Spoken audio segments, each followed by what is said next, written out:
Friends, ఒక వ్యక్తి కైలాస పర్వతం నుండి కిందకు వచ్చి శివుడితో దిగిన ఒక సెల్ఫీ చూపించాడు అనుకోండి, లేదా మాట్లాడే పొద మరియు మెరుస్తున్న కర్రతో ఎడారి గుహ నుండి బయటకు వచ్చి ఇది మోషే దేవుడి నుంచి వచ్చింది అని చెప్పాడు అనుకోండి, లేదా మక్కా నుండి దైవిక కాంతితో బయటకు వచ్చి తాను అల్లాను స్వయంగా కలిశానని చెప్పాడు అనుకోండి. ఆ తర్వాత ఏం జరుగుతుంది? ప్రపంచం అంతా శాశ్వతంగా మారుతుందా? నాస్తికులు మరియు శాస్త్రవేత్తలు దేవుడు అన్నాడని ఒప్పుకుంటారా? అందరూ చేతులు కలిపి భజనలు, చర్చ్ పాటలు మరియు ఖురాన్ శ్లోకాలను ఏకగ్రీవంగా పాడతారా? ఈ రోజు ఈ విషయాలను చాలా లోతుగా తెలుసుకుందాం.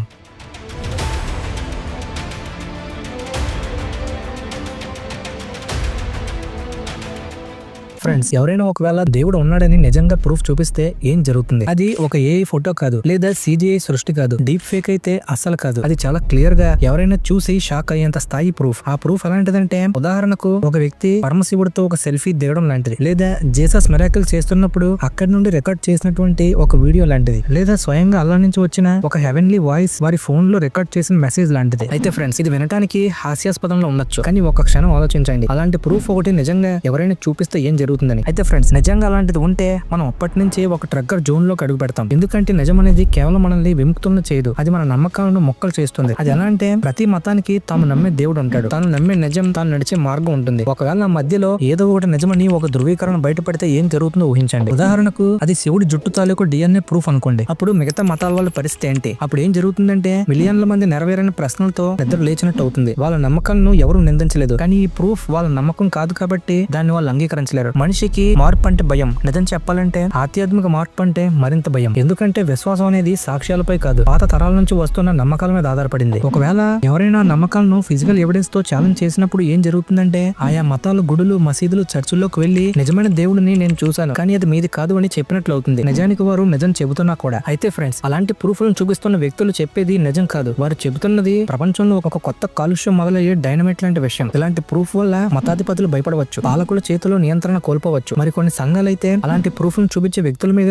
దోషాలను చేయొచ్చు. నువ్వు అబద్ధాలు చెప్తున్నావు, దేవుని విరుద్ధంగా మాట్లాడుతున్నావు, నీకు మెంటల్ అని ప్రశ్నించవచ్చు. అయితే ఫ్రెండ్స్, ఈ ప్రపంచం ఇలాంటి నిజాన్ని తెలుసుకోవడానికి ఇంకా సిద్ధంగా లేదు. ఎందుకంటే ఈ ట్రిగ్గర్ జోన్ లో ప్రూఫ్ మనల్ని ఏకం చేయదు, ఇది మనల్ని గతంలో కంటే ఇంకా ఎక్కువగా విభజిస్తుంది. ఎందుకంటే ఎవరైనా ఒకరు దేవుడు ఉన్నాడని ప్రూఫ్ తో వస్తే ప్రపంచం అంతా చేతులు కలుపుకొని ఒకే మంత్రం పారాయణం చేయడం జరగదు. నిజానికి ఏం జరుగుతుందంటే, మనిషిగా మరింత విడిపోతాడు. అయితే ఎప్పటి నుంచో ఆ దేవుడిని నమ్మే వాళ్లకు ఇక పండగే. ఎందుకంటే వారు చూసారా, మా దేవుడే నిజం అని అంటారు. వాళ్ళ విశ్వాసం ఆకాశాన్ని తాకుతుంది, వాళ్ళ ఆత్మ విశ్వాసంతో ముందుకు దూసుకెళ్తారు. కానీ మిగిలిన వాళ్ళ పరిస్థితి ఏమిటి? ఎన్నాళ్ళు వేరే దేవుడిని పూజించిన వాళ్ళు, లేదా వేరే మార్గంలో నడిచిన వాళ్ళు, లేదా దేవుడు అసలు లేడు అనుకునే వాళ్ళ పరిస్థితి ఏంటి? వాళ్ళు కుదేలవుతారు, తాము వంచబడ్డామనే అనుభూతి కలుగుతుంది. కొంతమంది గందరగోళంలో పడిపోతారు, కొందరు నేరుగా తిరస్కరిస్తారు ఆ ప్రూఫ్ కనబడుతున్నా కూడా. మరికొందరు తిరగబడతారు. ఎందుకంటే ఇది ఒక మతం గురించి కాదు, ఇది వారి ఐడెంటిటీ గురించి, వారి సంస్కృతి గురించి, వారి గర్వం గురించి, వారి కుటుంబం, వారి వంశ పారంపర్యం గురించి. వారి నమ్మకం మీద ఎవరో ప్రశ్న వేసినప్పుడు వారు దాన్ని చీపురు పుల్లాగా తీసి పడేరు. అయితే మనం ఐథియిస్టులను, సైంటిస్టులను మర్చిపోకూడదు. వారు అలాంటి ఒక ప్రూఫ్ ని చూసాక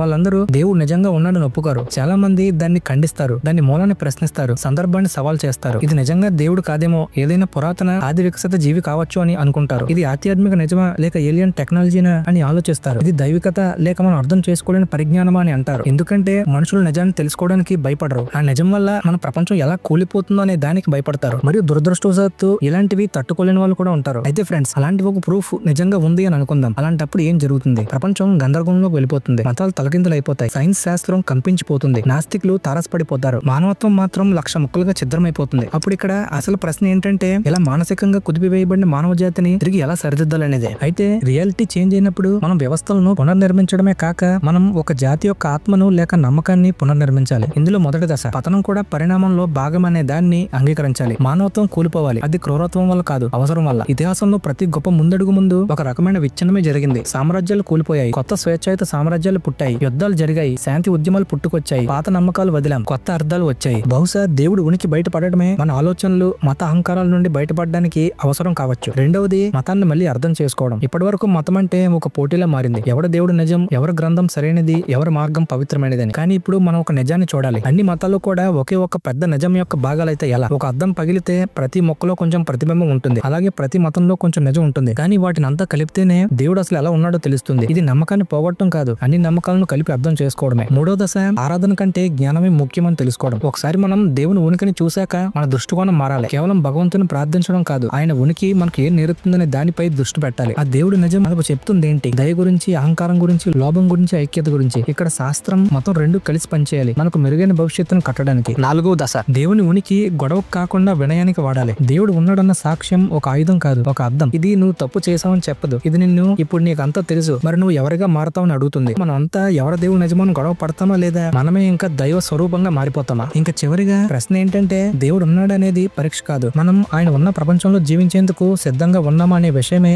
అసలైన పరీక్ష. నిజం శక్తివంతమైంది, కానీ దాన్ని మనం ఎలా వాడతామో అదే మనం మనిషిగా కూలిపోతామా లేదా ఎదుగుతామా అన్న దాన్ని నిర్ణయిస్తుంది. ఇంకా చివరిగా ఈ వీడియోకి కన్క్లూజన్. ఫ్రెండ్స్, నిజానికి దేవుడు ఉన్నాడనే విషయం తెలియకపోవడమే అసలైన ప్రమాదం కాదేమో. అయితే అసలైన ప్రమాదం ఎప్పుడు మొదలవుతుందంటే దేవుడు నిజంగా ఉన్నట్టు తెలిసినప్పుడే. ఎందుకంటే ఎవరైనా ఒక రోజు దేవుడు ఉనికిని మన దగ్గరకు తీసుకొచ్చినప్పుడు మనం కలిసిమెలిసి జీవించలేం, మనం శాంతితో జీవించలేం. బదులుగా మనం ఒకరినొకరు తిట్టుకుంటాం, మనం యుద్ధాలు చేస్తాం. ఎందుకంటే అది మనం నమ్మే దేవుడు కాదు కాబట్టి, అది మనం నమ్మే నిజానికి సరిపడదు కాబట్టి. అప్పుడే మనం ఒక విషయాన్ని గ్రహించాలి, ఈ ప్రపంచం నిజాలపై కాకుండా విశ్వాసాలపై నడుస్తుందని, మరియు నమ్మకాలు వ్యక్తిగతమైనవి, పవిత్రమైనవని. కానీ నిజం ఏంటంటే నిజానికి మనం ఎవరు అన్న దాంట్లో ఆసక్తి ఉండదు. నిజం ఓదార్పు ఇవ్వదు, నేరుగా కళలో చూసి నిలబడుతుంది. నిజం మనల్ని కలిపి ఉంచదు, మన మధ్య తేడాలను చూపిస్తుంది. నిజం రక్షించదు, కేవలం మనం ఎవరు అనే దాన్ని చూపిస్తుంది. అందుకే దేవుళ్ళు ఎంతకాలం మౌనంగా ఉండిపోయారో అనిపిస్తుంది. ఎందుకంటే మనం వారిని నమ్మడానికి సిద్ధంగా లేమని కాదు, నిజంగా మనం ఒకరినొకరు నమ్మడానికి ఎప్పుడూ సిద్ధంగా లేనందున. అయితే ఫ్రెండ్స్, ఈ రోజు మీకు దేవుడు కనిపించినట్లయితే మరియు అది మీరు నమ్మిన దేవుడు కాకపోతే మీరు దాన్ని అంగీకరిస్తారా లేదా మీరు దానితో పోరాడతారా? మీ అభిప్రాయాన్ని కింద కామెంట్ చేయండి. ఈ వీడియో నచ్చితే లైక్ చేసి